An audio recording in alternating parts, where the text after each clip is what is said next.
What's going on, landscapers and outdoor go-getters? I hope everybody's having a blessed day out there.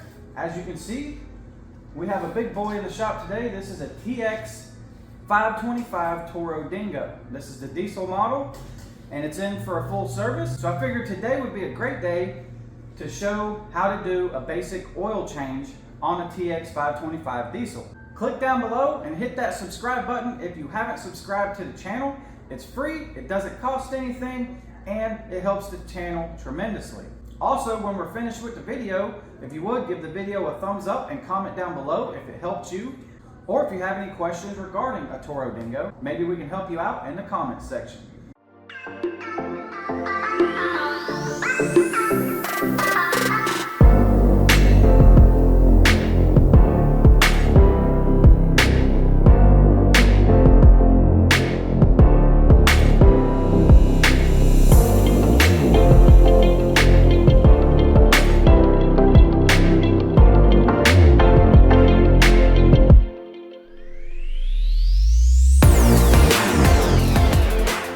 So I know the first thing everyone's gonna say is, well, I don't have a fancy lift like this to be able to even lift my machine. Well, you don't need one. You can do the oil change on the ground. All you're gonna need is perhaps maybe some wooden blocks or something like that to drive the machine up on, just to get it off the ground a little bit. You don't have to get it off the ground a lot. Maybe, 5-6 inches, somewhere in there. Just drive some 2x4s or something under the tracks and that would be enough. Now, the oil plug for the diesel Dingo TX525 is right here. It's an Allen head plug and I've already drained the oil on this thing. And here's the plug. It's an Allen head plug, and again, it's on the back of the machine right next to the right track right here. Most of the time these things get caked full of mud, so you have to take a screwdriver or something and pick out the mud that's in the plug right here so that you can fit your Allen head socket, or whatever type of Allen head tools you have. It's a 1/4 inch, so you're gonna need a 1/4 inch Allen to remove the plug. Now, a couple things I do recommend before you drain the oil. One, it does not come out very fast, especially if the oil is cold.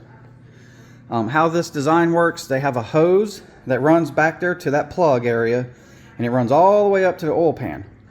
So it's got a long journey before it starts to drain, and if it's cold, it takes a good while to get all the oil out. So on this one, what I did is I actually let it drain overnight so that when I came in the morning, it would be ready to go and I could change the oil filter, refill it, and we'd be on our way.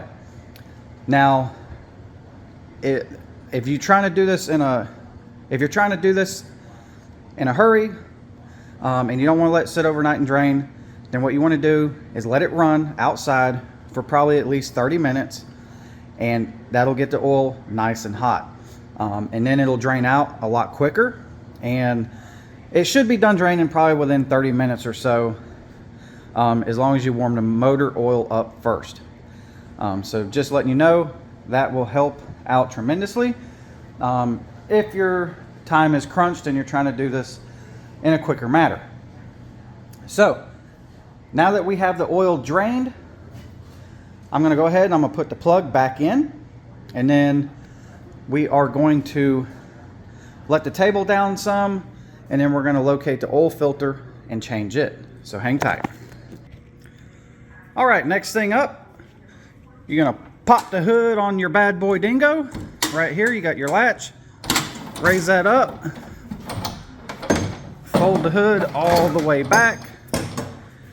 And then if you are on the back of the machine, as if you're using it, on the left side, you're going to remove this panel, and what you do is you reach in right here, you grab this panel and you pull it up, and it takes a little bit of finagling and the panel slides out, and just lay it to the side. Now your oil filter is right here. As you can see, it's right next to this little wiring harness, but that's your oil filter. So we're going to get some oil filter pliers and we're going to remove that. It will leak a little bit of oil, so if you want, you can tuck some rags up underneath it to catch some of the residual oil.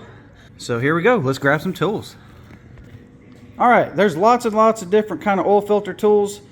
This is pretty much one of my favorites, and these are they kind of work like pliers, and they're adjustable. These are definitely usually my go-to, but pretty much any kind of oil filter wrench or pliers or whatever will get the job done. So what I do is I kind of go in from the top right here and then angle the pliers just to where I can grab the end of it right there, squeeze, and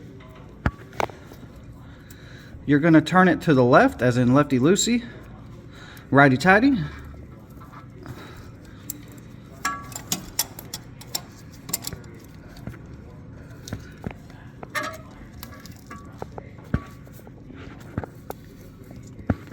Just like that. Some come off easier than others. This one is actually a little bit tight.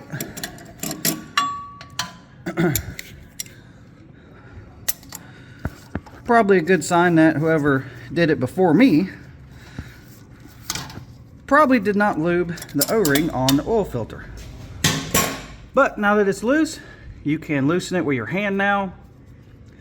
And this is where I'm going to go grab some rags and stuff them under the filter so we can try to catch most of this oil so it don't go down into the belly and take days to leak out and the guy thinks he has an oil leak. Shop rags, give it the old stuffaroo. There you go. And remove said filter.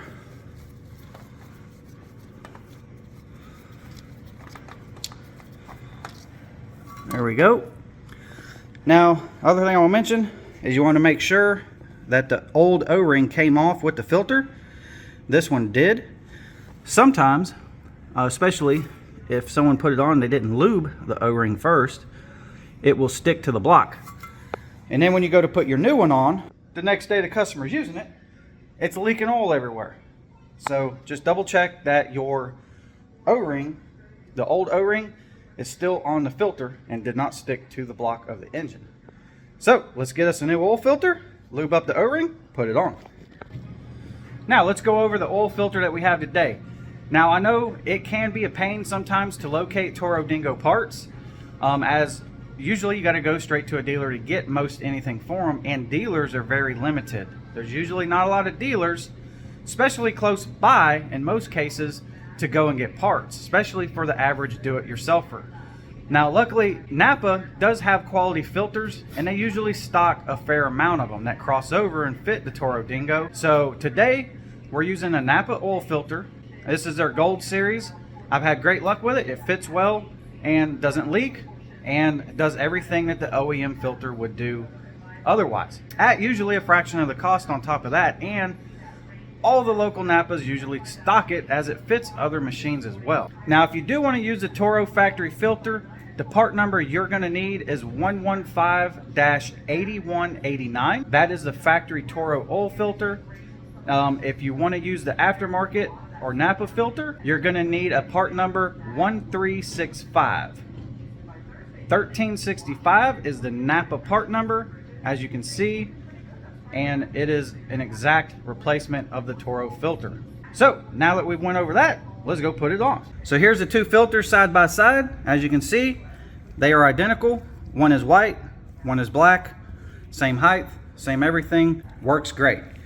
So the next thing we're gonna do, unlike the other guy who did this before me, I usually just reach in here and get some of this oil that's right here on the oil filter housing, get it on my finger, and we're gonna lube up this O-ring on the new filter. So now that we have a lubed up oil filter, we're gonna put it on. Now remember, you do not need to use the pliers or the wrench to install the oil filter. If you do, you're gonna damage it, you're gonna bend it, you're gonna crush it. or you may not be able to get it back off in the future. Put it on by hand tight. It doesn't have to be Hercules tight. You don't have to go all Hulk on it. Hand tight is all you need. It's not going to leak. It's not going to go anywhere. That is what you do. Hand tight. So let's go. So we're going to reach in here, screw on our filter. Now I got it started. I'm pulling out our rags that we stuffed in there. And one hand, by the way, I'm right-handed. I'm putting this on my left hand. So left hand, hand tight as hard as I can get it. That's it. All you got to do, and we're almost done. All right, so we drained the oil. We put a new oil filter on. Now we got to put the oil back in. Don't forget that. Don't start your machine yet, or you're going to need an engine. So next up, we got to fill the motor back with oil. Oil cap is right here on top of the valve cover on the Kubota diesel or the 525 Toro Dingos. What you're going to need to do, pop off this air filter lid so we can get that out of your way. Pull said cap off, set it to the side. Also helps to pull out this air filter, which you probably need to change when you're doing this. And this guy definitely needs one. As you can see, it's filthy. Now that we can get to the oil cap, loosen that with your hand. It's just a plastic plug. No tools required unless somebody went all Hercules on it, which I hope not, because this is plastic, not metal. So, phone call. We'll be right back. All right, sorry about that, guys, but business talks or the money walks, right? So, all right, we got the oil filter cap off. Now we just got to fill it with our choice of oil. Now, what we use and what you should be putting in here for the most part is just a regular 15W40 diesel oil. Now, most people use like the Shell Rotella. That's fine. You don't have to go all fancy. You don't have to use synthetic oil. You don't have to use any of that. If you want to, that's fine. It's not going to hurt it.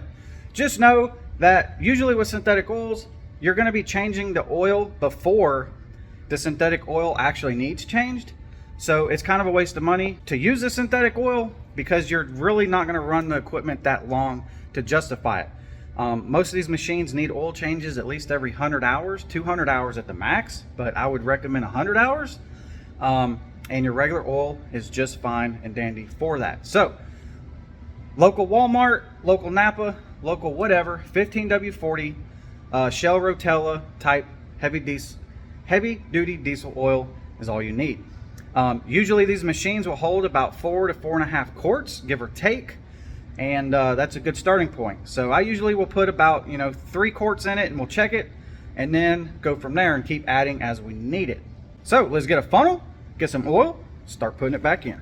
Boom, there we go. Napa heavy duty diesel oil, 15W40. That's what we're using today. Again, you don't have to be picky. You just need some good oil, dude. Now, for those that don't know, actually Napa, the store brand, is made by Valvoline, is what I've been told. And their oil is actually very good, very clean, and looks better than most. So we got our funnel. We're gonna pour some oil in here. Also, for some out there that don't know, if you get a gallon jug, that's 4 quarts. So that's pretty much almost enough, but we're gonna put it in, check it, see where we're at, and then you're gonna wanna run the machine, recheck it, because after it fills up the filter, you may have to add a teeny bit.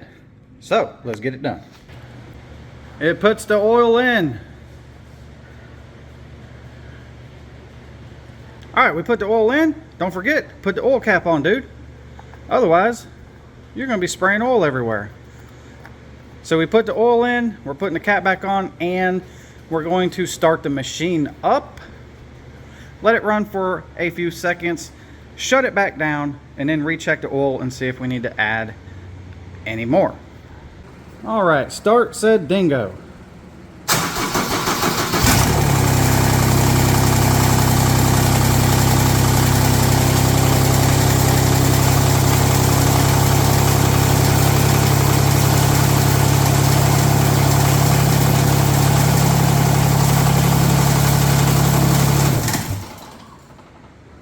All right, now that we ran the machine, we are going to check the oil. We put 4 quarts in it, and I'm sure we're going to put just a little bit more. This is the dipstick. So we're going to get a shop rag and check the oil real quick. All right, looks like we're going to have to add just a little bit.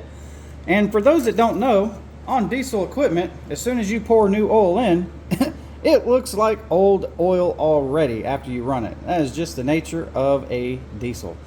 But as you can see, we are very close with 4 quarts. You can see the little hole right here.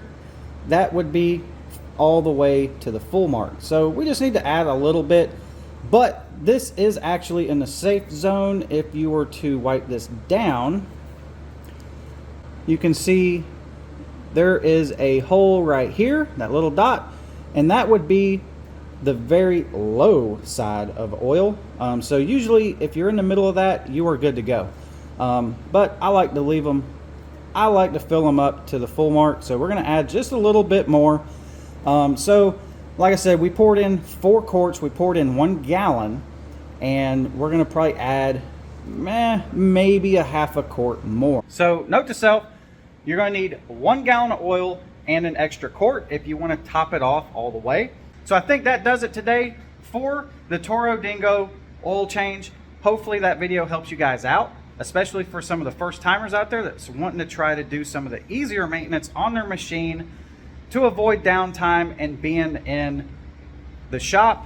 So again, do me a solid, hit that subscribe button if you haven't subscribed to the channel. Again, it's free, doesn't cost anything, and it definitely helps the channel out. Hit the thumbs up button if this video helped you out, or if you liked it. Put a comment down below if the video helped, or if you have a question on your dingo, perhaps we can help you in the comment section. So as always, stay safe out there, and we'll see you on the next one.